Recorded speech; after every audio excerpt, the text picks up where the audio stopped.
एक समय की बात है। एक राज्य में एक प्रतापी राजा राज करता था। एक दिन उसके दरबार में एक विदेशी आगंतुक आया और उसने राजा को एक सुंदर पत्थर उपहार स्वरूप प्रदान किया। राजा वह पत्थर देख बहुत प्रसन्न हुआ।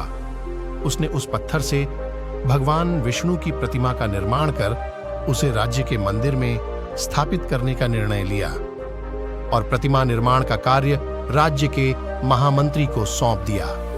महामंत्री गांव के सर्वश्रेष्ठ मूर्तिकार के पास गया और उसे वह पत्थर देते हुए बोला, महाराज, मंदिर में भगवान विष्णु की प्रतिमा स्थापित करना चाहते हैं। 7 दिवस के भीतर इस पत्थर से भगवान विष्णु की प्रतिमा तैयार कर राजमहल पहुंचा देना।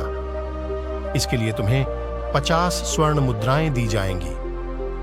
50 स्वर्ण मुद्राओं की बात सुनकर मूर्तिकार खुश हो गया और महामंत्री के जाने के उपरांत प्रतिमा का निर्माण कार्य प्रारंभ करने के उद्देश्य से अपने औजार निकाल लिए। अपने औजारों में से उसने एक हथौड़ा लिया और पत्थर तोड़ने के लिए उस पर हथौड़ा से वार करने लगा, किंतु पत्थर जस का तस रहा। मूर्तिकार ने हथौड़े के कई वार पत्थर पर किए, किंतु पत्थर नहीं टूटा। 50 बार प्रयास करने के उपरांत मूर्तिकार ने अंतिम बार प्रयास करने के उद्देश्य से हथौड़ा उठाया, किंतु यह सोचकर हथौड़े पर प्रहार करने के पूर्व ही उसने हाथ खींच लिया कि जब 50 बार वार करने से पत्थर नहीं टूटा तो अब क्या टूटेगा।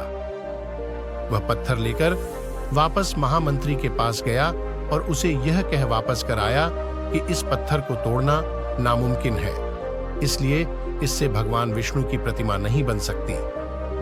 महामंत्री को राजा का आदेश हर स्थिति में पूर्ण करना था, इसलिए उसने भगवान विष्णु की प्रतिमा निर्मित करने का कार्य गांव के एक साधारण से मूर्तिकार को सौंप दिया।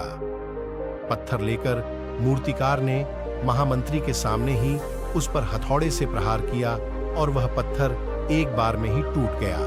पत्थर टूटने के बाद मूर्तिकार प्रतिमा बनाने में जुट गया। इधर महामंत्री सोचने लगा कि काश पहले मूर्तिकार ने एक अंतिम प्रयास और किया होता तो सफल हो गया होता और 50 स्वर्ण मुद्राओं का हकदार बनता। दोस्तों, इस छोटी सी कहानी से हमें ये सीख मिलती है कि हम भी अपने जीवन में ऐसी परिस्थितियों से दो चार होते रहते हैं। कई बार किसी कार्य को करने के पूर्व या किसी समस्या के सामने आने पर उसका निराकरण करने के पूर्व ही हमारा आत्मविश्वास डगमगा जाता है और हम प्रयास किए बिना ही हार मान लेते हैं।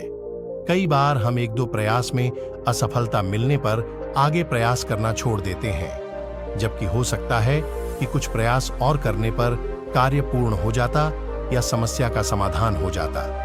यदि जीवन में सफलता प्राप्त करनी है तो बार बार असफल होने पर भी तब तक प्रयास करना नहीं छोड़ना चाहिए जब तक सफलता नहीं मिल जाती। क्या पता जिस प्रयास को करने के पूर्व हम हाथ खींच लें वही हमारा अंतिम प्रयास हो और उसमें हमें कामयाबी प्राप्त हो जाए।